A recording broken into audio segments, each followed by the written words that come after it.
You become like the 5 people you spend the most time with. I'm Fallon, welcome to my channel. Today, I'm just gonna quickly have a hangout sesh with you while I do my makeup. We are talking confidence. There's gonna be multiple videos because it's just something I'm so passionate about and I've learned so much about over the course of the last 20 years. We are going to specifically be talking about the people around you that are super negative, complain all the time, and their negative energy is rubbing off on you. What do we do? Is there something woe is me every day with them? Is there nothing but drama in their life? If so, this video is for you. One of my goals is to start hanging out more with people that are really positive. They exude this kind of happy, positive energy. They always say positive things. I don't want to surround myself with people who don't have much to say unless it's negative. And that even includes gossiping. I personally just don't like to gossip. I always feel really guilty, or I feel really bad if I'm saying negative things about somebody, or if I'm assuming that I know the situation when I really have no clue. I just don't think that's fair or right for anyone, even if you have an enemy.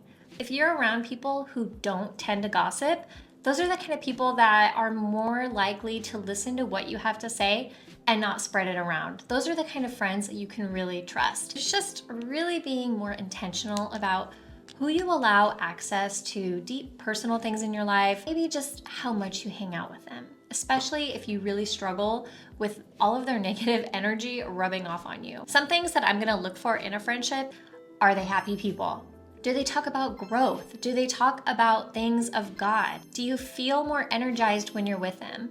Or is all the conversation about what's wrong? Is it all about woe is me sort of attitude? And of course, when you have good friends, you should be able to share all of those things with them, but is that always what they want to talk about? I honestly just don't have time for that. And it's especially hard if you're an empathetic person, because you can feel empathy for people when they share what's going on in their life and painful experiences. I'm not telling you to cut off all of your friendships that have negative energy in them.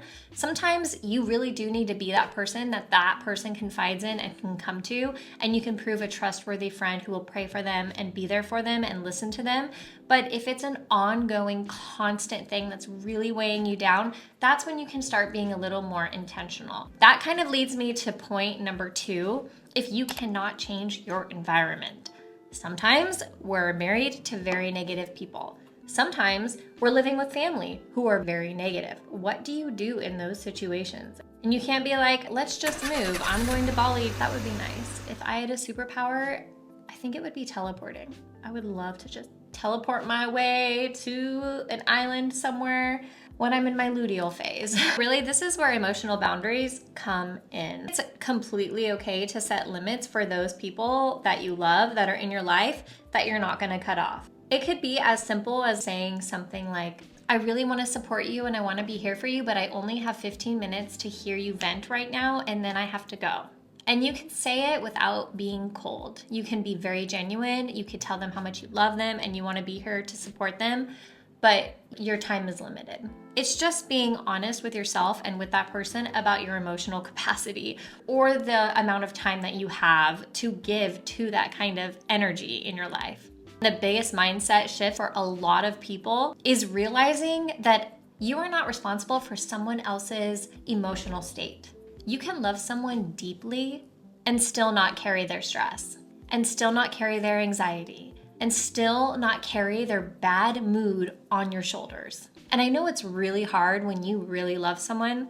My husband and I have both struggled big time with this because we love each other very much. We share everything with each other.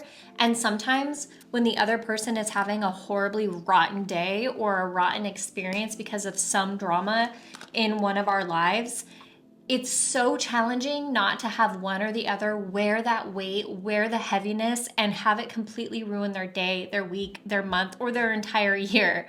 It's been such a challenge for us. And I think it all comes down to their feelings are theirs, not yours. This is your observer mindset. You are simply an observer, taking what you heard and lifting it up to heaven. You are not to hold that energy into your body. Words have power. The Bible says there's so much power in the tongue, and what you are saying or what someone else is saying can have a major, profound effect on you, not just emotionally, but even physically. And so when I'm talking about energy, I'm talking about the emotional and physical impact from wearing the weight of such negative mindset. Something else that we can do is stepping outside of the situation, taking control in that moment when you're starting to feel overwhelmed, recognizing that feeling, that what they're doing and saying and how they're acting is starting to rub off on you. Observe what is happening and say to yourself, this is their pattern, their mood. This is not about me. You're literally creating that distance without creating emotional walls between you two. And I think a lot of us, especially husbands, try to fix problems because they just want us to feel better. And I know that this is definitely more common with men. But sometimes fixing can feel super invalidating. Instead, maybe a simple, wow, that would be really hard. I totally understand why you're feeling the way you are, could go a long way, and maybe the conversation would stop. Maybe the complaining would stop. Maybe that would be a leeway into a brighter, more positive conversation. That would be you acknowledging without absorbing. And I know that this is so hard for people who are empathetic. I truly also love the idea of negative-free zones. If you're married, maybe it's something as simple as no complaining after 8 p.m. Sometimes you just gotta be so intentional to create new habits. My husband and I were talking about this, creating new intentional habits. It sucks at first, it's hard at first, but so worth it. For us, it's no talking about work when we're on a walk together and when we get back and get in bed. No more talking about work.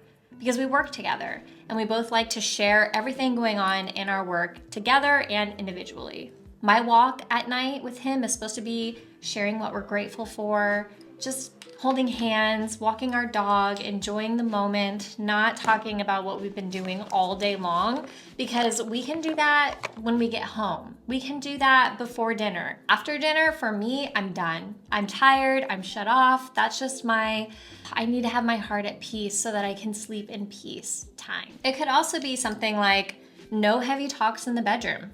Or Sundays, no talking heavy. Sundays are rest days, light days. We're not talking about anything negative. We're not gonna talk about our boss that we hate or coworkers that are really hard to work with or our family. Maybe you can just be real and say how there's a certain amount of time that you need to protect your peace, or maybe a time for reading or a new schedule you're placing for yourself. There's so many excuses that you can make that not really are excuses. They're not lies. You're just protecting your peace, and you're finding moments to fill with things that do that, like taking a bubble bath, reading a book, having quiet time, going for a walk, getting away from that negative energy as much as you possibly can without putting up emotional walls, without hurting their feelings. You don't want to make the situation worse. And of course, I'm not a counselor, but if the situation is incredibly toxic or abusive or whatever, then I would say you got to get out.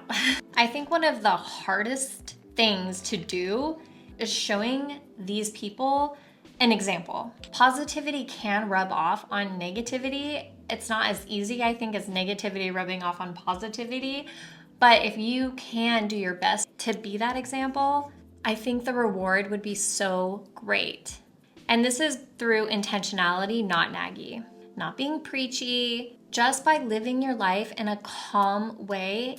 And let's say that the negativity has rubbed off on you so much that you are now a negative person and you are seeing yourself change. You are seeing less and less positivity in your mindset and how you're responding to people. By you setting new intentions and boundaries and literally communicating them and sticking to it, you are being such a great example of peace and quietness and what it looks like to own your space and your own mental health. It's truly such an inspiration, and you just might see little changes in their life because of your example. Protecting your peace is not selfish. I think that it's a form of self-respect. And I think that it's also a godly thing. I think it's biblical. If you are not healthy, then you can't be healthy for others. And if you're not healthy, you can't be a light to others.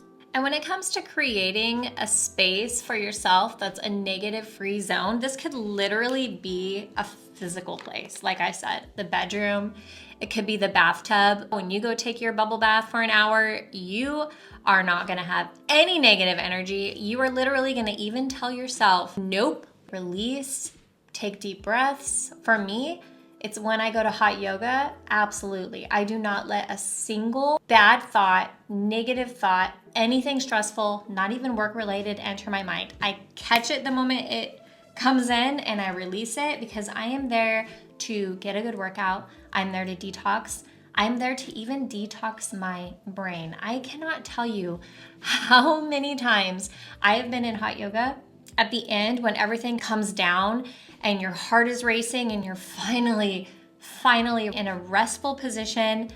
I get so emotional. It's like I had just through that rigorous exercise released not just toxins physically, but toxins emotionally and mentally. There is something that is deeply connected between your emotional and physical body. There's just way too many studies out there showing how emotional negativity can actually cause disease and cancer in your body. The more peaceful that you become, the more grounded you become, the more confident you become, and the more beautiful you become, not just physically, but inside too. Confidence really comes from emotional stability. And that is literally something that nobody can give to you. You have to choose it. That is your biggest confidence right there. Everything that I'm using, I'm going to link below, of course. I didn't want to take the time to share everything that I'm using, but I will put it in the description.